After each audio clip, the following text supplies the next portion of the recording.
الحمد لله نحمده ونستعينه ونستغفره ونؤمن به ونتوكل عليه ونعوذ بالله من شرور أنفسنا ومن سيئات أعمالنا من يهده الله فلا مضل له ومن يضلله فلا هادي له ونشهد أن لا إله إلا الله وحده لا شريك له ونشهد أن سيدنا ومولانا محمدا عبده ورسوله صلى الله تعالى عليه وعلى آله وأصحابه وأزواجه وذرياته وبارك وسلم تسليما كثيرا كثيرا. أما بعد فقد قال الله عز وجل في كتابه العظيم: ألا له الخلق والأمر. وقال الله تبارك وتعالى: نحن خلقناكم فلولا تصدقون. وقال الله تبارك وتعالى: ذلكم الله ربكم خالق كل شيء. وقال الله تبارك وتعالى: إن الدين عند الله الإسلام. وقال الله تبارك وتعالى: ومن يبتغي غير الإسلام دينا فلن يقبل منه وهو في الآخرة من الخاسرين. وقال الله تبارك وتعالى: يا أيها الذين آمنوا ادخلوا في السلم كافة. صدق الله مولانا العظيم وصدق رسوله النبي الكريم ونحن على ذلك لمن الشاهدين والشاكرين والحمد لله رب العالمين. يا رب صل وسلم دائما أبدا على حبيبك خير الخلق كلهم. يا رب صل وسلم دائما أبدا على حبيبك خير الخلق كلهم. منزه عن شريك في محاسنه وجوهر الحسن فيه غير منقسم. هو الحبيب الذي ترجى شفاعته لكل حول من الأهوال مقتهم. فيا رب صل وسلم دائما أبدا على حبيبك خير الخلق كلهم. سلام على خير الأنام وسيدي حبيب إله العالمين محمد بشير نذير هاشمي مكرم عطوف رؤوف من يسمى بأحمد. فيا رب صل وسلم دائما أبدا على حبيبك خير الخلق كلهم.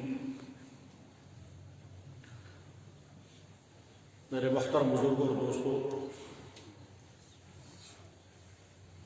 دنیا میں انسان جب بھی کوئی کام کرتا ہے اس کام کرنے سے پہلے اس کی کوئی نیت ہے۔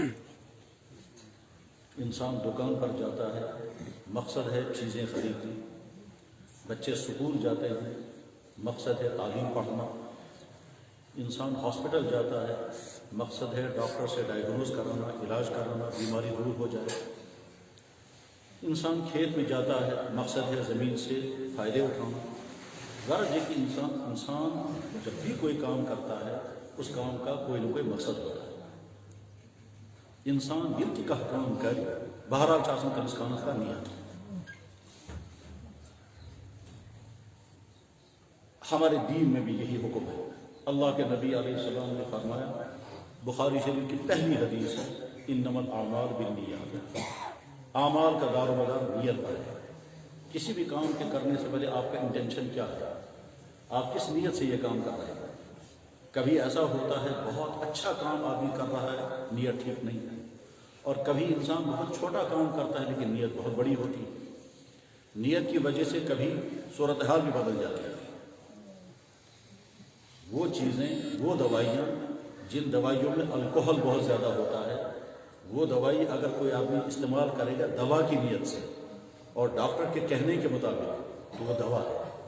اور اگر کسی آدمی نے یہ سوچا کہ اس بوٹل کے اندر الکوہل بہت زیادہ ہے، میں ساری ایک ہی وقت میں پی لوں گا مجھے نشہ چڑھ جائے گا، تو یہ اس نے دوائی نہیں کھائی، اس نے شراب کھائی۔ ایک آدمی کے گھر میں چوہے پیدا ہو گئے، اس نے چوہے مار دوائی لائی چوہوں کے لیے، یہ درست ہے تو کوئی حرج نہیں، لیکن کسی انسان کو گھر میں ٹینشن تھا، اس نے چوہے مار دوائی لائی تاکہ وہ خود کرے گا، سوسائڈ کرے گا، تو یہ دوائی خریدنا جرم ہے۔ حالانکہ کیس وہی ہے، اس نے بھی دوائی خریدی، اس نے بھی دوائی خریدی، اس نے دوائی خریدی ضرورت کے لیے، اس نے دوائی خریدی خودکشی کے لیے، اس کا خریدنا جرم ہے اور اس کا خریدنا جو ہے وہ ضرورت ہے۔ میرے اس کہنے کا مقصد کیا ہے؟ میرے کہنے کے معنی یہ ہے کہ میرے بھائی، جب بھی ہم کبھی دین کی بات سنیں، جمعے کا دن ہو، سیرت کا جلسہ ہو، اصلاح معاشرہ کا جلسہ ہو، یا کبھی کوئی دینی پروگرام ہو، تو بولنے والے کو بھی چاہیے کہ اپنی نیت ٹھیک کرے اور سننے والوں کو بھی چاہیے کہ اپنی نیت ٹھیک کرے۔ ہو سکتا ہے کسی کے ذہن میں خیال آئے کہ نیت تو ٹھیک ہوتی ہے، جواب ہے کہ نہیں، کبھی کبھی ایسا ہوتا ہے کہ نیت ٹھیک نہیں ہوتی، واضح نیت نہیں ہوتی۔ میں بہت دیر اس میں لگانا نہیں چاہتا، پوری بات بیان کرنی ہے، لیکن میں نیت کلیئر کرانا چاہتا ہوں کہ یلتقا دین اس کا موقع ہی، جب بھی دین کے بعد سننے کا موقع ملے اس وقت اپنے ذہن میں رکھنا چاہیے کہ میں اپنے خدا پیدا کرنے والے اپنے نبی جس کا میں امتی ہوں ان کی بات سننے کے لیے بیٹھا ہوں۔ میرے خدا، میرے اللہ نے اور میرے نبی نے جو کہا ہوگا، یہ بیٹھ کر سنانے والا یہی ذمہ داری لے کر بیٹھا ہے کہ مجھے وہی بات سنائے گا اور مجھے توجہ کے ساتھ سننی ہے، میرے اللہ نے میرے نبی نے کیا کہا۔ پھر بیان کرنے والا کبھی کہے گا یہ چیزیں کرنی ہیں کیونکہ ہمارے پیدا کرنے والے اللہ نے اس کو آرڈر کیا، ہم جس نبی کو ماننے والے امتی ہیں ہمارے نبی نے اس کا حکم دیا۔ سننے والا سن رہا ہے کہ میرے اللہ اور میرے نبی کا حکم ہے، تو مجھے یاد رکھنا ہے اور آگے چل کر کرنا ہے۔ اور اگر بیان کرنے والا کہہ رہا ہوگا کہ ہمارے اللہ نے، ہمارے نبی نے ان چیزوں کو بین کر دیا، ان چیزوں کو حرام قرار دیا، تو بہت توجہ کے ساتھ اس کو سننا ہے اور سننے کے بعد یاد رکھنا ہے، اور اس کے بعد پھر سوچنا ہے کہ اگر میں ان سے بچا ہوا ہوں تو بہت اچھی بات ہے، اور اگر بچا ہوا نہیں ہوں تو مجھے آج کے بعد ایوائڈ کرنے کا فیصلہ کرنا ہے، یعنی توبہ کرنا ہے۔ ہم میں سے ہر شخص خدا نخواستہ جب کبھی بیمار ہوتا ہے تو ڈاکٹر کے پاس جاتا ہے، کس نیت سے؟ پہلی نیت، ڈاکٹر بہت اچھی طرح سے دیکھنا چاہتا ہے، وہ مجھے ٹائم دینا چاہتا ہے، شفقت و محبت کے ساتھ مجھے دیکھنا چاہتا ہے، پیار سے میرا چیک اپ کرنا چاہتا ہے۔ اس کے بعد دوسری نیت ہوتی ہے کہ ڈاکٹر کو مجھے مکمل فالو کرنا ہے، جو ڈاکٹر مجھے بتائے گا مجھے وہ کرنا ہے۔ پھر ڈاکٹر چیک اپ کرنے کے بعد بتائے گا یہ آپ کو دوائی کھانی ہے اور ان چیزوں کا آپ کو پرہیز کرنا ہے۔ دنیا کا ہر پیشنٹ دوائی بھی یاد رکھے گا اور پرہیز بھی یاد رکھے گا۔ دوائی یاد رکھے گا تاکہ اسی ترتیب مطابق دوائی استعمال کرے، اور پرہیز بھی یاد رکھے گا، جن جن چیزوں کو ڈاکٹر نے کہا اوائڈ کرو ان چیزوں کو یاد رکھے گا۔ بلکہ کبھی کبھی انسان یہاں سے ڈاکٹر سے اور پوچھتا ہے، ڈاکٹر صاحب اور بتائیے کن چیزوں کا مجھے پرہیز کرنا ہے، کیونکہ صحت واپس آ جانی چاہیے۔ تو جن چیزوں کا ڈاکٹر نے پرہیز بتایا، اوائڈ کرنے کو کہا، ان کو یاد رکھتے ہیں اور اس کے بعد پھر ان سے پرہیز لازماً کرتے ہیں۔ اس لیے لازماً کرتے ہیں کہ صحت کی ضرور مجبوری ہے، صحت تبھی ٹھیک ہو جائے گی۔ اگر دنیا کا کوئی بیمار دوائی تو کھائے مگر پرہیز نہ کرے تو ٹھیک نہیں ہوگا، اور اگر کوئی بیمار پرہیز تو کرے اور دوائی نہ کھائے وہ بھی ٹھیک نہیں ہوگا۔ اور اس کے بعد اگر ڈاکٹر کے پاس جا کر کہتا ہے ڈاکٹر صاحب آپ نے بہت اچھی طرح سے چیک اپ کیا تھا مگر میں تو ٹھیک ہوا ہی، اب وہ پوچھے گا دوائی آپ نے ٹھیک طرح سے کھائی ہے کہ جی نہیں دوائی تو میں نے کھائی، تو ڈاکٹر کہے گا پھر آپ کیسے ٹھیک ہو جائیں گے؟ یا بیمار کہتا ہے ڈاکٹر صاحب میں نے دوائی تو اچھی طرح سے کھائی، پھر کیا بات ہو گئی؟ کہنے لگا مگر میں پرہیز نہیں کر سکتا، تو ڈاکٹر صاحب کہیں گے پھر تو آپ ٹھیک نہیں ہو سکتے، آپ کو پرہیز بھی کرنا ہوگا اور دوائی بھی کھانی ہوگی، دو میں سے ایک چیز اگر آپ چھوڑیں گے آپ ٹھیک نہیں ہو سکتے۔ میرے بھائی، یہ جو میں نے سادہ اور آسان والی مثال بتائی، بس اسی کو سامنے رکھ کر ذہن میں رکھیں کہ ہم اپنے اللہ کے بندے، ہم اپنے نبی کے امتی۔ جب میں مسلمان اپنے ڈاکٹر کے کہنے پر دوائی بھی کھا رہا ہوں، پرہیز بھی کر رہا ہوں، تو میں مسلمان ہونے کی حیثیت سے مجھے اپنے اللہ کا حکم ماننا ہے، وہ دوائی ہے، اور اپنے اللہ کے حرام کی چیزوں سے بچنا ہے کیونکہ وہ پرہیز ہے۔ ہم کیسے مسلمان ہوں گے کہ جب ڈاکٹر کے کہنے پر حلال چیز چھوڑ دیں گے؟ ظاہر ہے ڈاکٹر جب کسی چیز کو بیان کرے گا تو وہ ساری چیزیں حلال ہوتی ہیں۔ مثلا میادے میں تکلیف ہے، ڈاکٹر نے کہا مرچیں مت کھائیے، مسالے مت کھائیے، گرم چیزیں مت کھائیے، یا چھاتی خراب ہو گئی، ڈاکٹر نے کہا ٹھنڈی چیزیں مت کھائیے، یا خدا نخواستہ کولیسٹرول بڑھ گیا، ڈاکٹر نے کہا سب فلاں چیز اب اوائڈ کرنا، یا خدا نخواستہ ڈائبٹیز ہو گیا، ڈاکٹر نے کہا شوگر کی تمام چیزیں اوائڈ کرو۔ یہ ساری حلال چیزیں ہیں، اللہ نے بندے کے لیے پیدا کی ہیں۔ تو جب ہم ڈاکٹر کے کہنے پر ان تمام چیزوں کو چھوڑتے ہیں تو چھوڑنا بھی چاہیے۔ تو ٹھیک اسی طرح سے ہم اپنے اللہ اور اپنے نبی کے کہنے پر ان چیزوں کو کیوں نہیں چھوڑیں گے جو چیزیں اللہ اور اللہ کے نبی نے ایمان والوں کے لیے، انسانوں کے لیے منع کر دی ہیں، اور اس لیے منع کی ہیں کہ وہ انسانوں کو نقصان پہنچا دیا۔ یہ کیسا مسلمان ہے کہ ڈاکٹر کے کہنے پر ٹھنڈا پانی چھوڑ رہا ہے، دہی کھانا چھوڑ دیتا ہے، جوس کھانا چھوڑ دیتا ہے، پینا چھوڑ دیتا ہے کیونکہ جوس میں شوگر پیشنٹ ہے، وہ جوس نہیں پیے گا کیونکہ ڈاکٹر نے منع کیا۔ لیکن یہ کیسا مسلمان ہے کہ ڈاکٹر کے کہنے پر لکوڈ، جوس، دودھ، دہی، ٹھنڈا پانی یہ ساری اوائڈ کر رہا ہے، مگر یہ مسلمان شراب چھوڑنے کو تیار نہیں ہے، حالانکہ اللہ کے نبی نے اور اللہ نے فرمایا یہ حرام ہے تمہارے لیے۔ وہ بھی لکوڈ ہے اور یہ بھی لکوڈ ہے، ان لکوڈوں کے کھانے کے فائدے بھی ہیں، مگر ایک بیماری کی وجہ سے ڈاکٹر نے بین کر دیا، ہم چھوڑ دیتے ہیں۔ اور اللہ جب کہہ رہے ہیں شراب مت پیو، اللہ کے نبی جب فرما رہے ہیں شراب مت پیو، اس کا نقصان ہی نقصان ہے، فائدہ کچھ بھی نہیں، اس کے باوجود ایمان والا چھوڑنے کو تیار کیوں نہیں ہوتا ہے؟ یہ ایک مثال میں بہرحال مزاج بنانا چاہیے ہمیشہ کہ جب بھی ہم دین کی بات سننے کے لیے کہیں بیٹھیں، مسجد میں، جمعے کے دن، سیرت کا جلسہ ہو، کبھی شام کے بعد، بیان کرنے والا بیچارہ کسی بھی طبقے کا ہوگا، وہ دین بولنے کے لیے بیٹھتا ہے اس کرسی پر، اس کو اللہ کا پیغام آپ کو سنانا ہے، اس کو اللہ کے نبی کا حکم آپ کو سنانا ہے۔ ہم اس سے نہ سائز سننے کے لیے بیٹھے ہیں، نہ کوئی اور چیز سننے کے لیے بیٹھے ہیں۔ ہو سکتا ہے کسی سبجیکٹ میں بیٹھے ہوئے انسان زیادہ پڑھے لکھے ہوں گے اس بولنے والے کے مقابلے، مگر یہ اس کرسی پر بیٹھنے والا ذمہ دار ہے کہ میں اللہ اور اللہ کے نبی کا حکم ان بندوں کو سناؤں گا۔ مجھے اس سے غرض نہیں ان میں سے کوئی تعلیم یافتہ ہے، مالدار ہے، افسر ہے، کوئی ہے، مجھے اللہ کا حکم سنانا، یہ بھی اللہ کے بندے، میں بھی اللہ کا بندہ ہوں، اور امانت کے ساتھ مجھے اللہ کے دین بندوں تک پہنچانا۔ بہرحال نیت ہمیشہ ٹھیک کرنی چاہیے۔ بیٹھنے والا کبھی سوچتا ہے دیکھیں گے کیسا بیان کرتا ہے، مزہ آیا یا نہیں آیا، تو آپ مزہ سننے کے لیے دیکھیں گے بیان کرنے والا کیسا بیان کرتا ہے، ہماری مرضی کے مطابق، ہماری چاہت کے مطابق ہوا یا نہیں، تو لیے صحیح نہیں ہے۔ ایسے بیان کرنے والے کو نہیں سوچنا چاہیے میں ایسا زبردست بیان کروں گا کہ لوگ جو ہے واہ واہ کرنے چاہیے۔ ہم کو واہ واہ نہیں سننا ہے، اللہ اور اللہ کے نبی کا پیغام امت کے بندوں تک، اپنے بھائیوں تک پہنچانا ہے۔ یہ ذمہ داری ہے بولنے والے کے لیے بھی اور سننے والوں کے لیے بھی۔ بس یہ چیپٹر ہم نے ختم کر دیا، یہ ہمیشہ کے لیے روٹین بنائیں۔ جناب والا 200 سال ہو گئے کشمیریوں کو تقریریں سنتے ہوئے، وہ کوئی تبدیلی جیسی آنی چاہیے وہ نہیں آتی ہے۔ کیا سنا، ایک کان سے سنا دوسرے کان سے نکال دیا۔ بادشاہ دمر ہے بڑا مزدار کیا سا بیان، مگر بنوں کیا صورت ہے آپ سنا جناب بڑا مزیدار بیان، بہت طوفان کی معلومات، بہت جوشیلا بیان کیا، ایسا پرکشش بیان کیا جناب دل پھٹ گئے، آنکھوں میں آنسو آ گئے۔ بھائی بتایا کیا کہ وہ تو یاد نہیں۔ اس کا مطلب یہ ہے کہ آپ کا پودا فائدہ نہیں اٹھایا، آپ نے صرف وقتی طور پر تاثر لیا، تھوڑا سا وقتی طور پر مزہ اٹھایا، اس کے بعد جب باہر نکل کے ہمارے اندر کوئی تبدیلی نہیں آئی۔ پیشنٹ ڈاکٹر کے پاس جاتا ہے ایک حالت میں، جب واپس آتا ہے تو یہ سوچ کر آتا ہے کہ فلاں فلاں چیز میرے لیے بیان ہو چکی ہے، اب میں نہیں کھا سکتا۔ ڈاکٹر نے کہا لیپٹن چائے آپ نہیں پیئیں گے، شوگر بند، یہ گھر میں آتے ہی کہے گا چائے ختم، اب نہیں پی سکتا میں، کیونکہ ڈاکٹر نے بیان کر۔ یہاں سے گیا تھا شوگر کھانے والا تھا، واپس آیا ارادہ کر کے آئے گا شوگر نہیں کھاؤں گا۔ بہرحال نیت ہمیشہ صحیح کرنی چاہیے۔ اللہ کے نبی نے فرمایا انما الاعمال بالنیات، اعمال کا دار و مدار نیت پر ہے۔ بڑے سے بڑا عمل اللہ کے یہاں رد ہو جاتا ہے اگر نیت صحیح نہ ہو، اور چھوٹا سے چھوٹا عمل اللہ کے یہاں بہت قبول ہو جاتا ہے اگر نیت صحیح ہو۔ بس اس کے بعد اگلی بات سنو، دین کی بات ہو یا کسی اور سبجیکٹ کی بات کرنے کا ایک طریقہ یہ ہوتا ہے کہ پہلے مثال سمجھائی جاتی ہے، اس کے بعد پھر بات سمجھائی جاتی ہے۔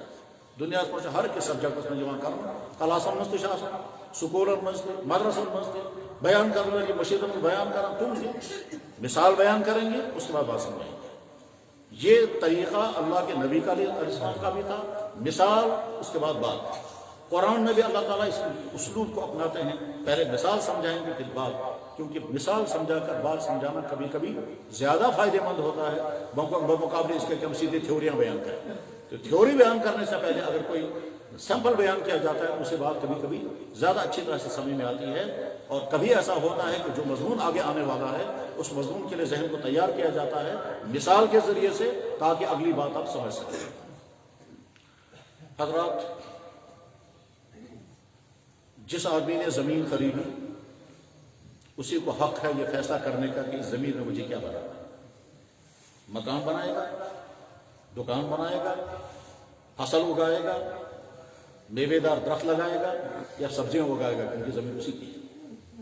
جس انسان نے کپڑا خریدا اسی کو ڈیسائیڈ کرنا ہے کہ اس کپڑے کا کیا بنانا ہے. جس انسان نے جس لوہا نے لوہا خریدا وہی ڈیسائیڈ کرے گا اس لوہے کا مجھے کیا بنانا ہے. لوہے کے قسم قسم کے اوزار بنائے جاتے ہیں جو گھروں میں استعمال ہوتے ہیں، کھیتی باڑی میں استعمال ہوتے ہیں. وہی لوہا ڈیسائیڈ کرے گا کیا مجھے بنانا ہے. ہمارے ہاں روٹیاں پکانے والے کون لوگ؟ وہ آٹا لے کر آتا ہے، وہی ڈیسائیڈ کرتا ہے اس کون سی والی روٹی بنائی. اچھا میں لواس بناؤں، اچھا میں چشور بناؤں، اچھا میں جیسے باقر خان کون سی روٹی بنانی ہے، کیونکہ اسی نے آٹا خریدا وہی فیصلہ کرے گا. جس ڈاکٹر نے دوائی بنائی وہی بتائے گا کہ اس دوائی کا یوز کیسے ہوگا اور یہ دوائی کس کام کے لیے ہے، کس کام کے لیے مضر ہے، کیونکہ دوائی اسی نے بتائے گا. یہ عام مثالیں ہیں اور ہر آدمی اس کو سمجھ سکتا ہے. یہ کوئی مشکل فلسفہ نہیں ہے. جو مالک وہی فیصلہ کرے گا اس چیز کا کیا کرے گا. جس نے گاڑی خریدی وہی ڈیسائیڈ کرے گا اس گاڑی کو مجھے ذاتی یوز کے لیے رکھنا ہے، میں کرائے پر چلاؤں گا، یا میں نے بیچنے کے لیے گاڑی خریدی. اگر گاڑی خریدی بیچنے کے لیے تو بیچے گا کیونکہ وہ مالک ہے. اگر گاڑی خریدی استعمال کرنے کے لیے تو خود استعمال کرے گا کیونکہ وہ مالک ہے. اگر گاڑی خریدی اس نے کرائے پر چلانے کے لیے تو پھر سڑک پر چلائے گا اور گاڑی چلے گی، کرایہ آتا رہے گا. جس بچے نے کاپی خریدی وہی بچہ ڈیسائیڈ کرے گا کہ مجھے یہ کاپی کون سے سبجیکٹ کے لیے رکھنی ہے، سائنس کے لیے رکھنی ہے، میتھ کے لیے رکھنی ہے، کیونکہ بچے کاپی اسی نے خریدا. دنیا میں ہمیشہ یہی ہوتا ہے. جس انجینئر نے، جس سائنٹسٹ نے موبائل بنایا وہی بتائے گا کہ موبائل کا یوز کیسے ہوگا. جس نے لیپ ٹاپ بنایا وہی بتائے گا اس کا استعمال کیسے ہوگا.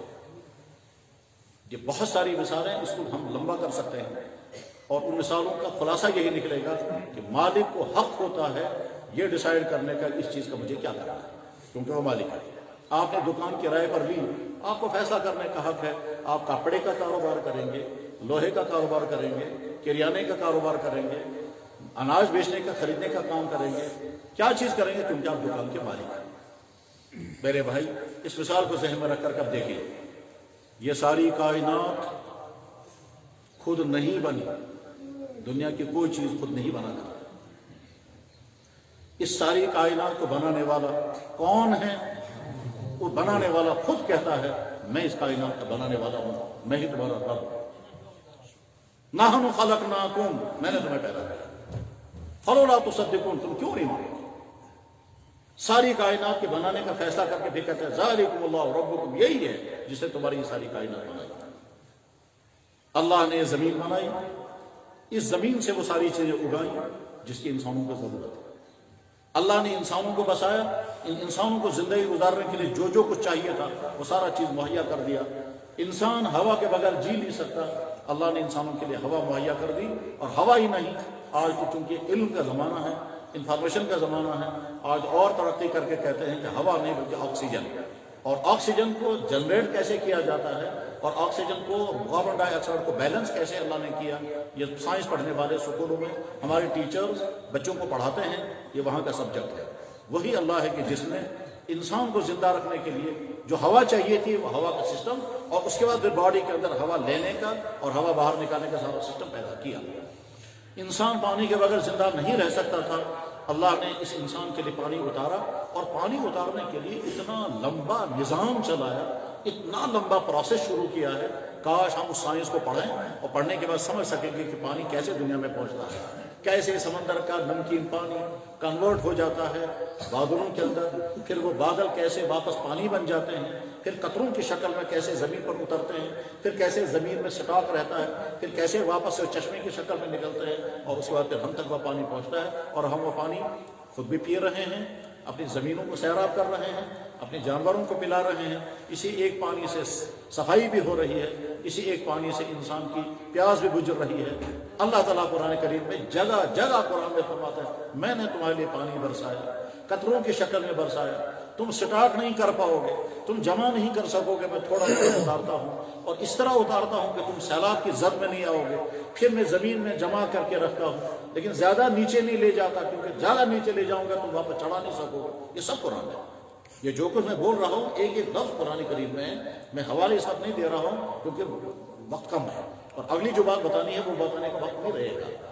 اللہ تعالیٰ فرماتے ہیں وَأَنزَلْنَا مِنَ السَّمَاءِ مَاءً طَهُورًا، میں آسمان سے صاف شفاف پانی تمہارے لیے اتارتا ہوں. سَبَبْنَا الْمَاءَ سَبًّا، میں پانی برساتا ہوں تمہارے لیے. میں تمہیں زمین میں پانی جذب کرتا ہوں لیکن بہت نیچے نہیں لے جاتا.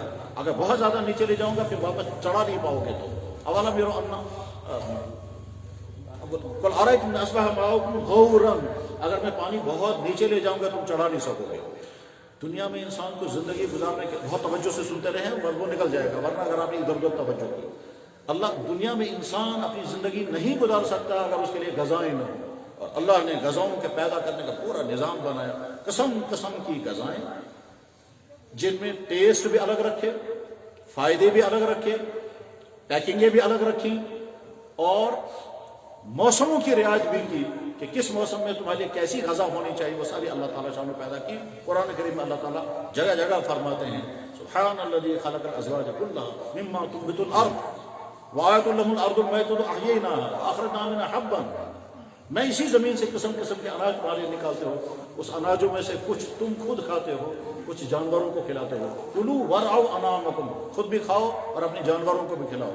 اناج پیدا ہوتا ہے، اس اناج کی گھاس جانوروں کے کام آتی ہے اور وہ اناج انسانوں کے کام آتا ہے. جس اللہ نے باہر کی ساری کائنات بنائی اسی اللہ نے انسان کی باڈی بنائی. اس باڈی میں انسان کو کیا کیا ہونا چاہیے تھا وہ سب کچھ اللہ نے پیدا کر دیا. انسان کو نہیں معلوم تھا کہ دنیا میں مجھے دیکھنے کے لیے آنکھیں ہونی چاہیے. اس اللہ نے آنکھیں بھی دی اور ان آنکھوں کے دیکھنے کا سسٹم بھی دیا اور ان آنکھوں کی حفاظت کے لیے کور بھی دیا. یہ جو آنکھوں کے اوپر کور لگا ہوا ہے، عجیب اللہ کی قدرت ہے. غور کرنے کے مزاج پیدا کرنا چاہیے، سوچنے کے مزاج پیدا کرنا چاہیے. ایک ایک چیز پر غور کرو. قرآن میں اللہ تعالیٰ کا انسان کو حکم دیتے ہیں میری قدرت پر غور کیوں نہیں کرتے تو سوچتے کیوں نہیں میں نے کیا کیا. یہ آنکھ کے اوپر جو کور ہے یہ اتنا فاسٹ چلتا ہے کہ انسان کے ارادے سے پہلے کام کرتا ہے، اس سے نہ باندھ کرانے سے. میں ایسے انسانوں کو جانتا ہوں جن کی آنکھ کے کور جو اوپر کا کور ہے اس میں خارج ہو گیا اور وہ بند نہیں کر پاتے، اور جب بند ہو جاتی تو کھول نہیں پاتے. تو یا تو بند ہی نہیں ہوتی آنکھ یا کھول ہی نہیں پاتی. اب ان کو اگر بات کرنی ہوتی تو پہلے آنکھ کو پکڑ کر کے رکھتے. انسان کی باڈی میں اللہ نے کیا کیا رکھا ہے. میڈیکل سائنس خصوصاً اینٹمی پڑھیں اور یہ سوچ کر کے پڑھیں کہ اس باڈی کے اندر اللہ کی قدرتوں کی نشانیاں ہم کو سمجھ میں آتی ہیں اور واقعتاً عجیب عجیب نشانیاں سمجھ میں آتی ہیں. آدمی جب غور کرتا ہے تب کچھ کچھ پردہ پھٹ جاتا ہے اور جب پڑھتا ہے تب کچھ کچھ پردہ ہٹ جاتا ہے. میں اس کی مثال بتاتا ہوں، اگلی بات بیان کرنی ہے. ہم میں سے ہر شخص روزانہ کئی مرتبہ پیشاب کو روک کر رکھنے کا تجربہ کرتا ہے. پیشاب ضرورت ہے پیش ہم روک کر کے رکھتے ہیں تب تک جب تک باتھ روم میں نہیں پہنچے. یہ کبھی 10 منٹ ہوگا، کبھی 1 گھنٹہ ہوگا، کبھی 2-3 گھنٹے ہوتے ہیں. یہ جو روک کر رکھنے کا سسٹم ہے، چاہے چھوٹا پیشاب ہو چاہے بڑا پیشاب ہو، یہ سسٹم اللہ نے باڈی کے اندر رکھا ہے.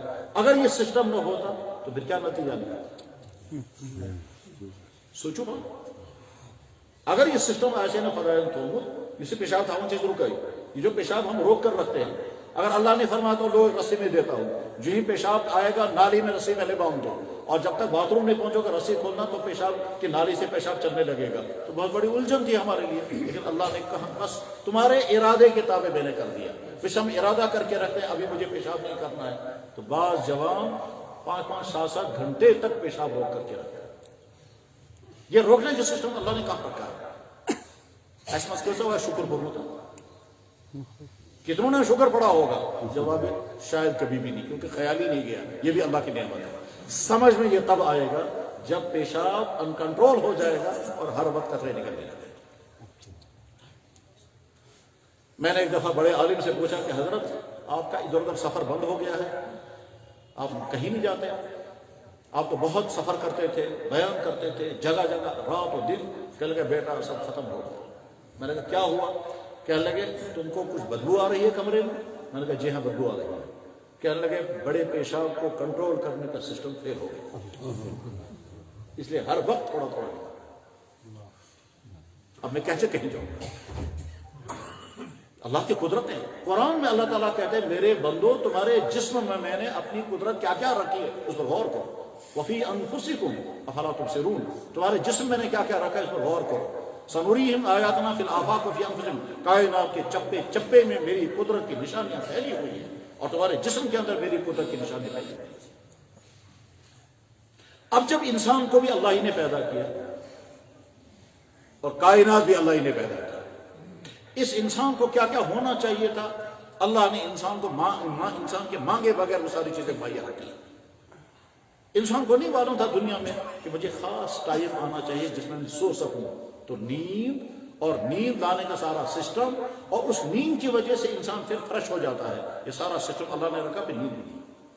اور کیسے انسان کروٹیں لے لے کر کے سوتا ہے، اس کے بعد پھر جب جاگ جاتا ہے تو فریش 8 گھنٹے 10 گھنٹے کام کر کے جب ایگزاسٹ ہو چکے ہوتے ہیں، تھکاوٹ ہوتی ہے، اس کے بعد پھر نیند آتی ہے، اور نیند آنے کے بعد جب صبح ہم اٹھتے ہیں تو بالکل ٹھیک ہو چکے ہیں۔ یہ تو وہ ظاہری چیزیں ہیں، لیکن اندر کی جو مثلا آج کووڈ کی وجہ سے تمام لوگ کیا کہہ رہے ہیں، جس انسان کا امیون سسٹم پاورفل ہوگا اس کو کووڈ کا اثر نہیں ہوگا، اور جس کا امیون سسٹم کمزور ہوگا خطرہ ہے کووڈ کا اثر اس پر ہو جائے گا، کورونا کا اثر ہو جائے گا۔ یہ امیون سسٹم تو ہمیں پتہ ہی نہیں تھا، یہ تو آج سامنے ہے۔ تو اللہ نے رکھا ہے پہلے سے امیون سسٹم، آنگ یہ سن غرض یہ کہ کائنات بھی اللہ نے بنائی اور اس انسان کو بھی اللہ نے پیدا کیا۔ اس انسان کے لیے اللہ نے سب کچھ مہیا رکھا ہے۔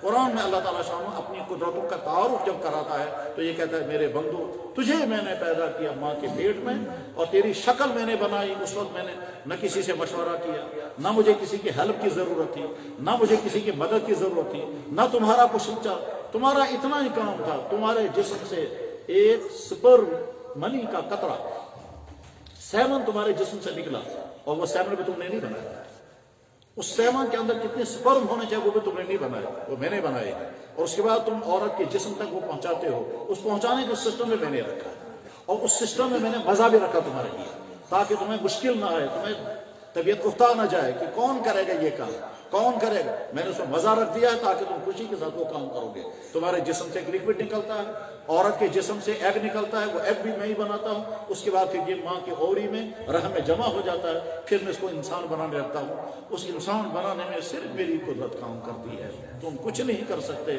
نہ تمہارا مشورہ۔ هو الذی یصورکم فی الارحام کیف تنشؤون قضا، وہی تمہارا اللہ ہے جو ماں کے رحم میں اس بچے کی شکل بنا رہا ہے، کسی کو مرد بنایا، کسی کو عورت بنایا، مرد بنا کر کے جو کچھ اسے ہونا چاہیے وہ سب کچھ دیتا ہے، اور عورت بنا کر کے جو کچھ خاتون کو ہونا چاہیے وہ سب کچھ اسے اللہ تعالیٰ سامنے دیتے ہیں۔ اور مزید دنیا کے تمام انسانوں کا ڈی این اے الگ ہے، کوئی انسان دوسرے انسان کے ساتھ نہیں ملتا، ہر انسان کی آنکھ الگ الگ ہے، کسی انسان کی آنکھ دوسرے سے نہیں ملے گی، ہر انسان کے فنگرز الگ الگ ہے، کسی کا دوسرے سے نہیں ملے گا۔ واختلاف السنتکم والوانکم ان فی ذلک لآیات، تمہاری شکلیں میں نے الگ، تمام دنیا کے انسان ایک ہی جیسے، تمام دنیا کے انسان الگ الگ، تمام انسان سیم کا مطلب 2 ٹانگیں، 2 ہاتھ، 2 آنکھیں، 2 کان، 1 ناک، منہ، ہونٹوں کے اندر زبان، 32 دانت، 1 پیٹ، یہ ساری چیزیں تمام انسانوں کے ہیں، لیکن تمام انسانوں کا سسٹم بالکل الگ ہے، ہر ایک کی آنکھ بالکل الگ۔ جیسی آنکھ اللہ نے مجھے دی ہے ایسی آنکھ اللہ نے اس سے پہلے بھی کسی کو نہیں دی ہوگی، اس کے بعد بھی کسی کو نہیں دیں گے، میری آنکھ اسے میل دی ہے، ہر انسان کا بہت رہی ہے۔ واقعہ اللہ کی قدرت ہے، اللہ انسان ہی نہیں، کسی درخت کے پتے کو آپ اٹھا کر دیکھیں، ہر پتا کہتا ہے میرا جیسا پتا دنیا میں کہیں نہیں، ہر ایک پتے کی لکیریں الگ الگ ہوتی ہیں۔ اب اللہ تعالیٰ شانوں کہتے ہیں یہ ساری کائنات جب میں نے بنائی تو اب غور کرو، شروع میں مثالیں بتائی گئی تھی، جس نے زمین خریدی وہی ڈیسائیڈ کرے گا کیا کرنا ہے، جس نے آٹا خریدا وہی ڈیسائیڈ کرے گا کیا بنانا ہے، جس ڈاکٹر نے دوائی بنائی اسی کی گائیڈنس لینی ہے دوائی کو کہتے ہیں۔ جس اللہ نے یہ کائنات بنائی، جس اللہ نے انسان کو بنایا، اسی اللہ کو کہنے کا حق ہے کہ تم کو زندگی کیسے گزارنا۔ بس اگر ہم کہیں گے نہیں یا اللہ پیدا تو آپ نے کیا مگر زندگی ہم اپنی مرضی سے گزاریں گے، تو اللہ تعالیٰ جواب میں کہیں گے چھٹی کرو، نکلو میرے زمین سے، اور آج کے بعد میری پیدا کی ہوئی کوئی چیز مت کرو، اور میرا پیدا ہو کہ جسے مجھے واپس کر دو، پھر میں دیکھوں گا کیسی زندگی گزاروں۔ یہی وجہ ہے کہ اللہ تعالیٰ شاہ کیا فرماتے ہیں، جو لوگ اس زمین میں رہ کر میری نعمتیں استعمال کر کے، میرا دیا ہوا جسم استعمال کر کے پھر کہتے ہیں جو مرضی ہم وہ کریں گے، اللہ تعالیٰ فرماتے ہیں تو جانوروں سے زیادہ بہتر ہے۔ کیوں جانوروں سے زیادہ بہتر ہے؟ کہ جانور بھی وفادار ہوتا ہے، جناب والا کتا بھی اس آدمی کے سامنے دودھ کھلاتا ہے جس نے روٹی ڈالی، بلی اسی گھر میں رہتی ہے جس میں اس کو دودھ پلایا جا رہا ہے، جانور بھی انسان کا احسان مانتا ہے۔ تو جس اللہ نے یہ سارے احسان کیے ہیں اس کا یہاں تک پہنچنے کے بعد اب اللہ تعالیٰ شاہ کیا فرماتے ہیں، میں نے آیت پڑھی تھی، الا لہ الخلق والامر اصال پر بوجھو ین خدائن کائنات بنو قانون چلتا سنا۔ جس اللہ نے یہ جسم بنایا حکم بھی اسی کا چلے گا، جس اللہ نے یہ کائنات بنائی حکم بھی اسی اللہ کا چلے گا۔ اللہ نے اس زمین سے چیزیں پیدا کی، اللہ ہی بتائیں گے کون سی چیز تمہیں یوز کرنی ہے، کون سی چیز تمہیں یوز نہیں کرنی ہے، کون سی چیز تمہارے لیے فائدے مند ہے، کون سی تمہارے۔ اسی زمین سے سبزیاں نکلی، اللہ نے کہا کھاؤ۔ اسی زمین سے پھل نکلے، اللہ فرما رہے کھاؤ۔ اسی زمین سے اناج نکل رہا، اللہ فرما رہے تمہارے لیے کھاؤ سب۔ یا ایھا الذین آمنوا کلوا من الطیبات ما رزقناکم، میرے بندو یہ سب میں نے تمہارے لیے پیدا کیا، کھاؤ۔ اسی زمین سے چرس نکلتی ہے، بھنگ نکلتی ہے، اللہ اور اللہ کے نبی نے کہا اس کے نزدیک بھی مت جاؤ۔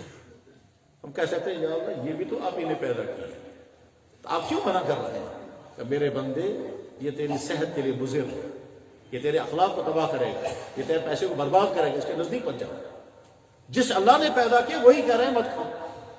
اللہ ہی نے گائے پیدا کی، اس کے تھن سے دودھ نکلا، فرمایا یہ دودھ تمہارے لیے حلال ہے۔ اللہ نے ہی بھیڑ پیدا کی، کہا اس کا دودھ بھی تمہارے لیے، اس کا اون بھی تمہارے لیے، اس کا گوشت بھی تم کھا سکتے ہو۔ بکرا پیدا کیا کہ اس کا گوشت تم کھا سکتے ہو، سب اسی اللہ نے۔ کتا بھی پیدا کیا مگر اس کا گوشت نہیں کھانا۔ مرغے نے پانی میں چونچ ماری، پانی پاک۔ بکری نے پانی پیا، پانی والا بقیہ پانی صاف ہے، پی سکتے ہیں آپ۔ بھیڑ نے پانی پیا، باقی پانی پی سکتے ہیں۔ گائے نے پانی پیا، باقی پانی حلال۔ کتے نے اگر برتن میں منہ ڈال دیا تو ہمارے نبی نے فرمایا اس برتن کا اب استعمال مت کرنا، پانی کی تو بات ہی نہیں ہے، اب یہ جو برتن ہے اسے باندھ چو، اس برتن کو تمہیں 7 مرتبہ دھونا پڑے گا، اس کے بغیر یہ پانی استعمال۔ اب ہم پوچھ سکتے ہیں یا رسول اللہ یہ بھی اللہ کا بنایا ہوا جانور بیچارہ کتا، یہ بھی اللہ کا بنایا ہوا جانور گائے، بکری، بھینس اور گھوڑا، آپ نے ان کے بارے میں نہیں فرمایا، اس بیچارے کے بارے میں کیوں فرمایا؟ اللہ نے میرا حکم دیا، اس میں کوئی نہ کوئی فلسفہ ہوگا، اس میں کوئی نہ کوئی وجہ ہوگی۔ اب آج کا میڈیکل کہتا ہے کہ کتے کے منہ میں جراثیم ہیں، اور وہ جراثیم جب برتن میں پانی پیتا ہے تو جراثیم پانی میں آ جاتے ہیں۔ چونکہ سائنٹسٹوں نے جب ریسرچ کیا تو پتا چلا کہ وہ جراثیم ختم نہیں ہوتے ہیں تب تک جب تک مٹی سے نہیں مانے۔ سلام محمد رسول۔ یا اللہ آپ نے یہ سارا جسم پیدا کیا، آپ نے نہیں کہا ناک کاٹ دو، آپ نے نہیں حکم دیا انگلیاں کاٹ دو، لیکن جب ہم دنیا میں آئے تو آپ نے کہا ختنہ کر دو۔ اس بیچاری کھاؤ کا کیا قصور ہے، آپ نے کہا ختنہ کر دو۔ ہمارے نبی نے فرمایا کہ مردوں کا ختنہ کر دینا ہے۔ آج کا میڈیکل سائنس خود ہی کہتا ہے کہ صاحب ختنہ کرنے کی وجہ سے پیشاب کی جگہ پر جو کینسر ہونے کا خطرہ ہے وہ خطرہ دور ہو جائے گا، اور عورتوں کے رحم میں کینسر ہونے کا خطرہ ہے اگر مرد کا ختنہ نہ ہوا ہوگا۔ تو یہ ختنہ کرنا کوئی مذہبی، یہ تو تمہارے صحت کے لیے مفید ہے۔ اللہ کے نبی نے فرمایا کھانا کھانے سے پہلے ہاتھ دھو، کھانا کھانے کے بعد ہاتھ دھو، باتھ روم جاتے ہوئے اچھی طرح سے ہاتھ صاف کرو، مسواک کرو، دانتوں کو صاف رکھو۔ یہ ساری صفائیوں کے احکام اس لیے ناخن کاٹو کیونکہ ناخن کے نیچے ہو، ان جگہوں کو دھونے کا خاص طور پر حکم دیا، ان جگہوں پر میل اور انفیکشن جمع ہو جاتا ہے، یہ سب کچھ اسی لیے انسان کی صحت کے لیے مفید ہے۔ میرے بھائی، جب اللہ نے یہ ساری کائنات بنائی اور ہم کو بھی اسی اللہ نے پیدا کیا، اپنے جسم کی کوئی ایک چیز ہم نے خود نہیں بنائی اور اس کائنات کی ایک چیز بھی ہم نے پیدا نہیں کی، یہ سب اللہ نے بنایا۔ تو اللہ تعالیٰ فرماتے ہیں میرے بندو تم کو میری مرضی کے مطابق زندگی گزارنی ہے، اس میری مرضی کا نام ہے دین اسلام۔ وہ دین اسلام تم کو سمجھائے گا میرا نبی محمد رسول اللہ، وہ یہی تمہیں سکھانے آئے۔ وہ تم کو میڈیکل سائنس نہیں پڑھائیں گے، وہ تم کو سائنس نہیں پڑھائیں گے، وہ تم کو اکانومی نہیں پڑھائیں گے، وہ تم کو بتائیں گے زندگی گزارنے کا طریقہ کیا ہے۔ چاہے تم مزدور ہو تب، چاہے تم سکالر ہو تب، چاہے تم رولر ہو تب، چاہے تم زمیندار ہو تب، تم جس کمیونٹی کے ساتھ جس کے ساتھ تمہارا تعلق ہوگا، میرا نبی ہر ایک کو سکھائے گا کہ زندگی کیسے گزارنی ہے۔ اب ہم اپنے نبی سے پوچھتے ہیں یا رسول اللہ ایسا سے تم امتی، ہم تو اپنے اللہ کے بندے ہیں، آپ فرمائیں ہمارا اللہ کیا کہتا ہے اور ہمارا آپ کیا کہتے ہیں۔ اب ہمارا نبی اور اللہ ڈیٹیل بیان کریں گے۔ اللہ تعالیٰ تم نے مجھے مان لیا اپنا رب کہ یا اللہ ہم نے مان لیا، آپ ہمارے رب۔ تم نے تو مجھے دیکھا نہیں، پھر کیوں مانا کہ یا اللہ آپ نے اپنا تعارف اس طرح سے کرا ہے اور آپ کے نبیوں نے اس طرح سے آپ کے تعارف کرا ہے، اور مان گئے کہ یقیناً آپ اس کائنات کے خالق و مالک ہیں، اور تمام نبیوں نے یہی کہا۔ تمام مذہبوں کی بنیادی سکالر جو تمام نے یہی کہا اس کائنات کا بنانے والا ایک اللہ، یا اللہ ہم نے آپ کو مان دیا۔ بڑا عجیب بات یہ ہے کہ صحابہ کرام نے کبھی حضور سے سوال نہیں کیا یا رسول اللہ آپ ہمیں اللہ دکھائیے۔ صحابہ کرام سے یہ سوال کرو یا رسول اللہ خدا ہے تو ایسا نہیں۔ ہاں صحابہ کرام نے یہ سوال ضرور کیا یا رسول اللہ قیامت کے دن ہم اپنے اللہ کو دیکھ سکیں گے یا نہیں؟ بخاری میں حدیث ہے حل نرا ربنا، کیا ہم اپنے رب کو قیامت کے دن دیکھ سکیں گے؟ تو جناب رسول اکرم صلی اللہ علیہ وسلم فرمایا، دو تین جگہ حدیث ہے یہ، ایک جگہ الگ الفاظ ہے، دوسری جگہ الگ الفاظ ہے۔ ایک جگہ فرمایا جس طرح سے 14 رات کے چاند کو تم آسانی کے ساتھ دیکھ لیتے ہو اسی طرح سے قیامت کے دن اللہ کو دیکھو۔ بخاری سے میں ایک جگہ حدیث ہے۔ دوسری جگہ حدیث ہے دن کے دوپہر میں آسمان کے بیچ میں جو سورج چمک رہا ہو اس سورج کو دیکھنے میں تمہیں کوئی مشکل نہیں آتی ہے، ایسے ہی کذالک ترون ربکم، اسی طرح سے قیامت کے دن تم اپنے رب کو دیکھو گے۔ لیکن اس دنیا میں اللہ نظر آنے والا نہیں ہے۔ نادان ہے وہ لوگ جو یہ کہتے ہیں پہلے ہمیں خدا دکھاؤ پھر ہم مانیں گے۔ اس لیے نادان ہے کہ دنیا میں نظر آنے والی چیز جو نہیں ہے اس کے دکھانے کا ڈیمانڈ کا مطابق کرنے والا۔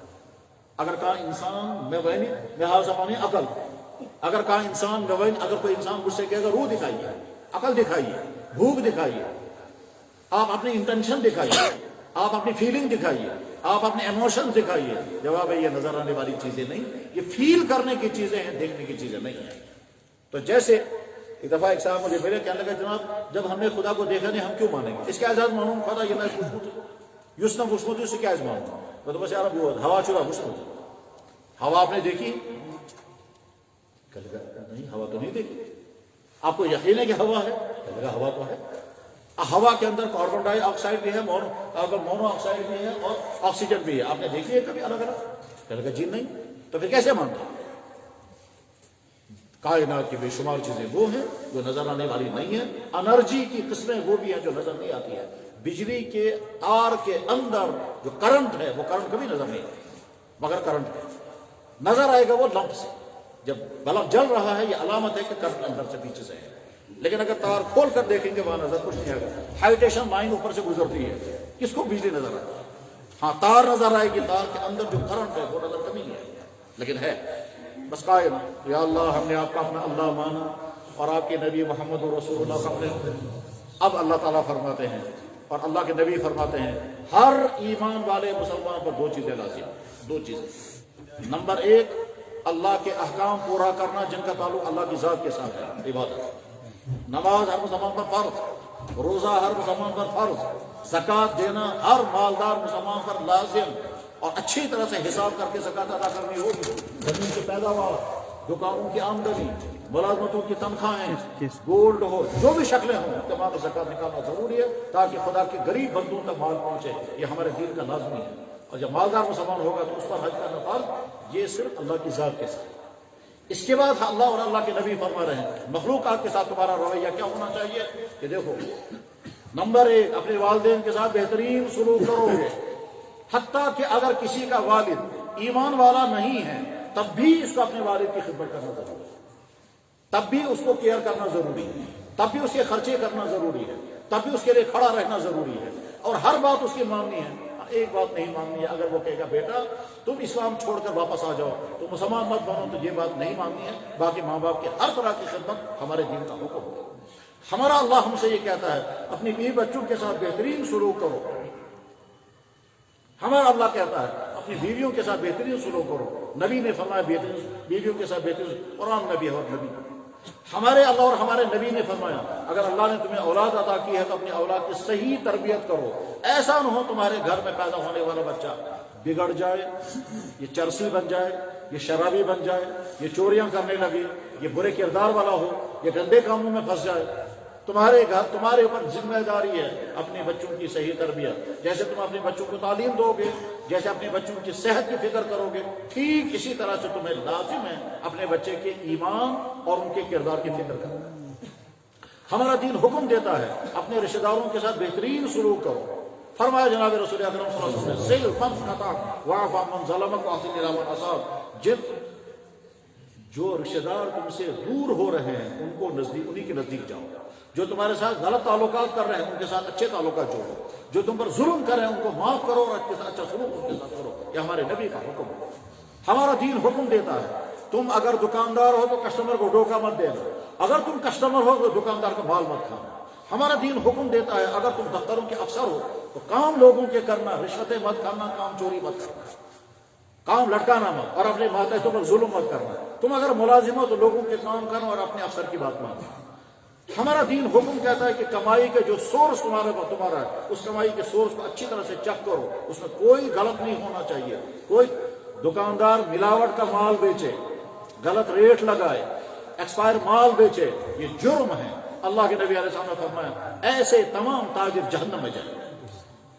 جو ملاوٹ کا مال بیچتے ہیں، جو غلط ریٹ لگاتے ہیں، جو کسٹمر کو دھوکہ دیتے ہیں، جو ایکسپائر مال بیچیں گے اور صاف میں کہیں کہ میں نے پیسہ کما لیا، اللہ کے نبی فرما رہے ہیں تجار یبعثون یوم القیامۃ نار، ایسے تمام تاجر جہنم میں جائیں گے.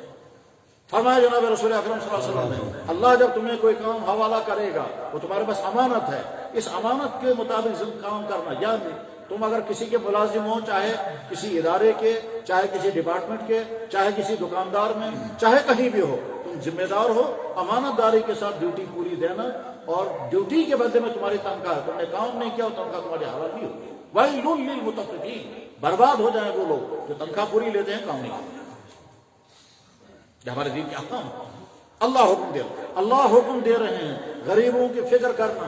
ایسا نہ ہو کہ دائیں بائیں تمہارے بھوکے مر رہے ہوں. چاہتے قیامت کے دن بندہ جائے گا بہت اعمال، نمازیں، روزہ اور تلاوت، تو اللہ تعالیٰ فرمائیں گے سب کچھ ٹھیک ہے، میں بھوکا تھا تو نے مجھے کھانا کیوں نہیں کھلایا؟ تو بندہ کہتے یا اللہ آپ کیسے بھوکے تھے؟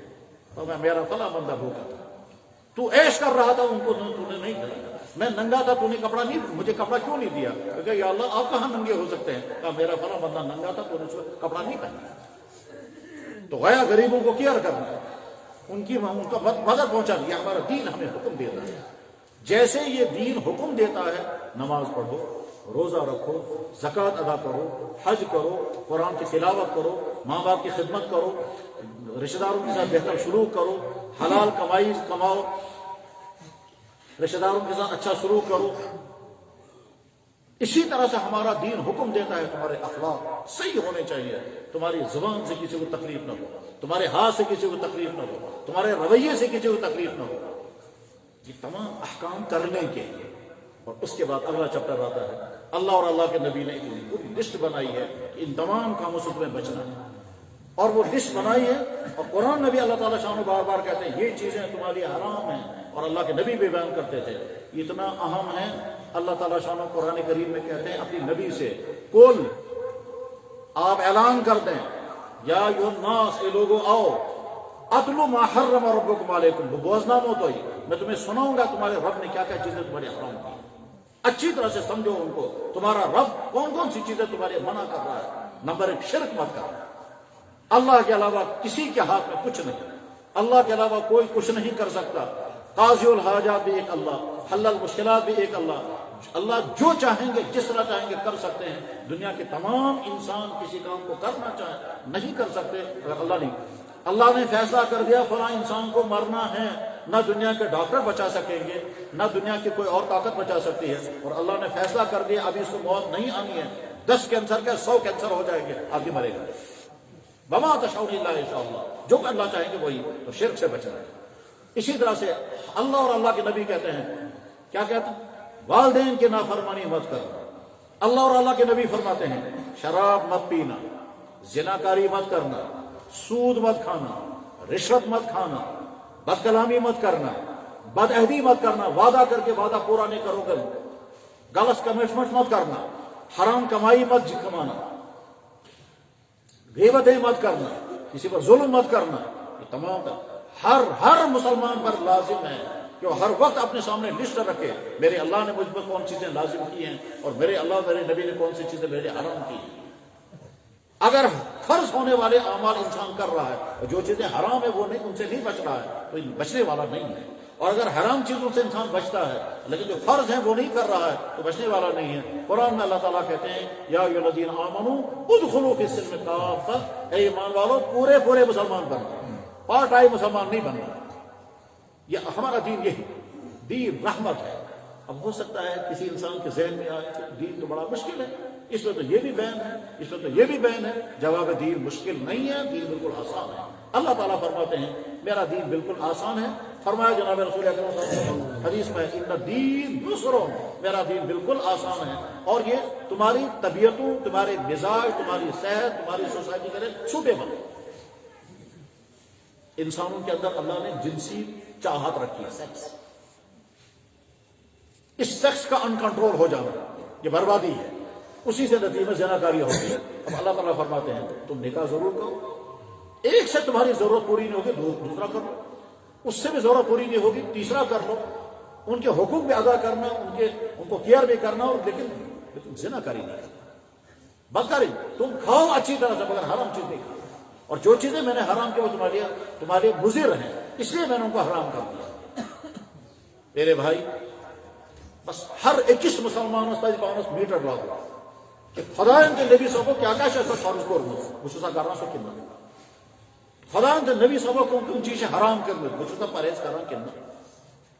اب آخر وہ کون سا وقت آئے گا کہ ہم تمام حرام چیزوں سے بچیں گے؟ ہماری صورتحال کیا ہے میرے بھائی؟ اس وقت ہمارے بازاروں کا حال سب کے سامنے، ہمارے دفتروں کا حال سب کے سامنے، ہمارے گھروں میں کیا ہوتا ہے سب کے سامنے۔ خصوصاً بس یہ ٹاپک اہم ہے، خصوصاً چند منٹ کل ہیں، چند منٹ، خصوصاً جو نوجوان کی زندگی گزارتا ہے، یہ نوجوانی کی زندگی میں ڈرگس، افیئرس، لڑکوں لڑکیوں کے غلط تعلقات، موبائل کی غلط یوزنگ، راتوں کو نیٹ پر اور فیس بک پر وقت گزارنا، اور مضر اخلاق کو تباہ کرنے والی چیزیں، تمام میں ہمارا نوجوان اگر تباہ ہو رہا ہے میرے بھائی، آگے چل کر کے نہ آپ کا ایمان بچے گا، نہ آپ کے اخلاق بچیں گے، نہ آپ کا دین بچے گا۔ اچھی طرح سے سمجھیں تمام وہ لوگ جو نوجوانی کی زندگی گزار رہے ہیں، میرے بھائیوں تمہاری نوجوانی تمہارے ہاتھوں میں امانت ہے، اس کی حفاظت کرو گے ان تمام خرابیوں سے جو اس وقت کے نوجوانوں میں ہیں تو تمہاری جوانی بچ جائے گی، ورنہ برباد ہو جائے گی، بلکہ ہو سکتا ہے ایمان بھی چھن جائے۔ ایسا مرحلہ بھی آتا ہے جب انسان گندی چیزیں دیکھ رہا ہے، گندی چیزیں سن رہا ہے، خیالات بھی بگڑے ہوئے ہیں، آنکھیں بھی گناہ میں ہیں، کان بھی گناہ میں ہیں، سوچ بھی گناہ میں ہے، لڑکیوں کا پیچھا ہے، بری باتیں سنیں، ڈانس چل رہے ہیں، دیکھ رہے ہیں، میوزک سن رہے ہیں، اس کے نتیجے میں کیا ہوگا؟ آگے چل کر کے خدا کی نفرت دل میں آتی ہے، اور نفرت آنے کے بعد پھر اسلام کی نفرت آتی ہے، پھر کبھی زبان سے ظاہر نہیں کرتا مگر پھر بعد میں کہتا ہوں۔ چنانچہ میں صاف صاف بتاؤں، صاف صاف میں عرض کر دینا چاہتا ہوں، اسی کمدم کے علاقے سے مجھے فون آیا اور پچھلے سال آیا۔ یہ کوئی صاحب کہتے ہیں جناب اللہ نے مجھے ایمان کی دولت عطا کر دی۔ میں نے کہا بہت مبارک۔ میں نے کہا کیا ہے؟ کہنے لگے میں کندم کے ایک علاقے میں ہوں، یہاں ایک صاحب مجھے ملے، وہ مجھے آ کر کہہ رہے ہیں کہ تو بے وقوف ہے تو کیوں مسلمان ہو؟ تو مجھے اس نے کہا ہم تو پہلے ہی اسلام سے پنگا تھا، محبت یہاں تک۔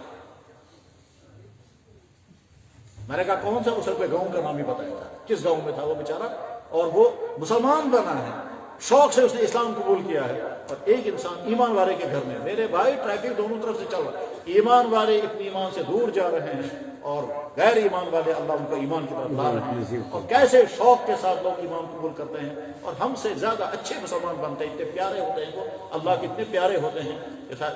میرے بھائی بس اب بات ختم کرنی ہے۔ نمبر 1 ہم شکر پڑھیں اللہ نے ہم کو ایمان اور اسلام کی دولت عطا کی، اور نہ صرف ایمان، یہ جسم دیا، یہ آنکھیں دی، یہ پوری باڈی عطا کی، اندھا نہیں بنایا، بہرا نہیں بنایا، گونگا نہیں بنایا، اپنا پر نہیں پیدا کیا۔ پھر ایمان کی دولت ہم کو عطا ہوئی ہے، ہم کو تو ایمان کی دولت عطا ہوئی ہے ماں کے پیٹ سے ہی، جس گھر میں پیدا ہوئے۔ کتنے بھائی وہ ہیں جن کو اللہ تعالیٰ ایمان کی دولت عطا کر رہے ہیں، وہ زیادہ خوش قسمت ہیں جن کو اللہ تعالیٰ نے مہمان اور انہیں قربانی دے کر کے ایمان کی دولت پائی، محنت کر کے ایمان کی دولت پائی، مشکلات جھیل کر کے ایمان کی دولت پائی۔ ان کا کیس الگ ہے اور ان کا کیس برتر کیس ہے۔ ہم کو تو اللہ نے اس امتحان سے بچایا کہ ہم کسی مذہب کو چھوڑ کر بھی ایمان کی طرف آتے ہیں، پھر نہ جانے کیا کیا مسائل سامنے آتے ہیں، ان مسائل کو ہم فیس کر پاتے یا نہیں کر پاتے۔ میرے بھائی اسے کو تصور کرے کہ خدایان کم مشکل امتحان نشست بچے میں آج تہ صورت حال یہ بے شمار انسان ویسان اس اسلام کن مگر مشکلات پتہ کیا کرو پتہ کوت گسو اہل و عیالس کیا کرو کاروبارو کیا بنے جیسے یہ سوسائٹی مجھ بسان ات کیا کرو بس کاشر پہ ونان ات وجہ بلا وجہ سو بہ ونان کاشر پہ کہ کیا انسان تم مگر اس ترو نا خدا ایمان والے کے گھر میں ہم کو پیدا کیا اس امتحان سے بچنا تو نمبر 1 شکر، نمبر 2 توبہ۔ ہر آدمی غور کرے میری اندر کی حالت کیا ہے، میں نے کتنی نمازیں چھوڑی، آدھی رات تک جاگتے رہیں گے، عشاء کی نماز پڑھنے کے لیے فرصت نہیں۔ لوگ کہتے ہیں آج کا سب سے فرصت، آج سے سہری بزی کہیں نہیں بیٹھے ہوئے، 4 5 گھنٹے تک ٹی وی اور موبائلوں کے ساتھ رہیں گے، لیکن اللہ کو سجدہ کرنے کی فرصت نہیں۔ تو میں سہری سے بزی کیا بزی، ڈاکٹر کے کہنے پر حرام چیزیں چھوڑنے کو تیار ہیں، لیکن اللہ اور اللہ کے نبی فرما رہے یہ چیزیں مت کرو، وہ چھوڑنے کو تیار نہیں ہے۔ جناب ڈاکٹر نے کہا شوہر سے بیوی کے نزدیک مت جانا، آپ کو فلانی بیماری ہے، دور رہے گا۔ بیوی کو کہتا ہے جناب میں کے جاؤ، میں کے جاؤ، اور اللہ کے نبی فرما رہے اجنبی عورت کو ٹچ مت کرنا، یہ ایمان والا چھوڑنے کو تیار ہے۔ اچھی طرح سے غور کرے، یا اللہ کہاں جائے چھو کیا بنا کرو، سوری ریکارڈ، سب ریکارڈ، اللہ کے الگ ریکارڈ ہے، زمین الگ ریکارڈ کرتی ہے، انسان کی یہ باڈی الگ ریکارڈ کرتی ہے۔ باڈی نے سب کچھ ریکارڈ کر رکھا ہے، میں نے اس آنکھ کا غلط استعمال کہاں کیا، میں نے ہاتھوں کا غلط استعمال کہاں کیا، سب ریکارڈ ہے۔ قرآن میں 3 جگہ اللہ تعالیٰ فرماتے ہیں تمہاری یہ باڈی تمہارے تمام اعمال کو ریکارڈ کر رہی ہے۔ دفتر اسمت سے کیا کرا سوری ریکارڈ، دکان اس میں بھی سے کیا کروں سوری ریکارڈ، گھر اس میں بھی سے کیا کروں سوری ریکارڈ، اور ریکارڈ اللہ کے ہاں الگ ہے، فرشتوں کے الگ ہے، باڈی کے الگ ہے۔ تو ہمارے سامنے ایک ہی راستہ ہے، وہ ہے توبہ کرنا، شکر، توبہ، اور نمبر 3 ارادہ۔ یا اللہ آپ نے ہم کو ایمان کی دولت سچا دین عطا کیا، ہم ویسے زندگی گزاریں گے جیسے آپ فرمائیں گے، اور ہم ویسے زندگی گزاریں گے جن نے منع کیا ان سے اپنے آپ کو بچائیں گے۔ بس آخری بات میں عرض کرتا ہوں، خاص طور پر میرے نوجوان بھائیوں، اصل پر بوجھو تہنز جوانی چھو تہنزن اتن امان، آخر تو حفاظت، اور اگر حفاظت جو برباد تمہارا ایمان چھن سکتا ہے، تو بینو چرسی، تو بینو آوار، تو تمہاری صحت، تم ٹینشنوں کا شکار ہو جاؤ گے، تم ڈپریشنوں کا شکار ہو جاؤ گے، تم صحت کے اعتبار سے برباد ہو جاؤ گے، آگے چل کر تمہاری بیویاں آئیں گی، تم ان کے ساتھ خوشی سے زندگی نہیں گزار سکو گے۔ یاد رکھنا چاہیے جس انسان نے حرام ذریعے سے مزہ اٹھا لیا، اللہ تعالیٰ حلال مزے سے اس کو محروم کر دے گا، اس کے بعد بیوی کے ساتھ وقت گزارو۔ 12 شکر، نمبر 2 توبہ، نمبر 3 ارادہ۔ یا اللہ آپ نے ایمان کی دولت اسلام ہمیں عطا فرمایا، ہم اسلام کے مطابق زندگی گزاریں گے۔ وآخر دعوانا ان الحمدللہ رب العالمین برحمتک یا ارحم الراحمین۔ ٹائم کو 200 منٹ کرو دعا اور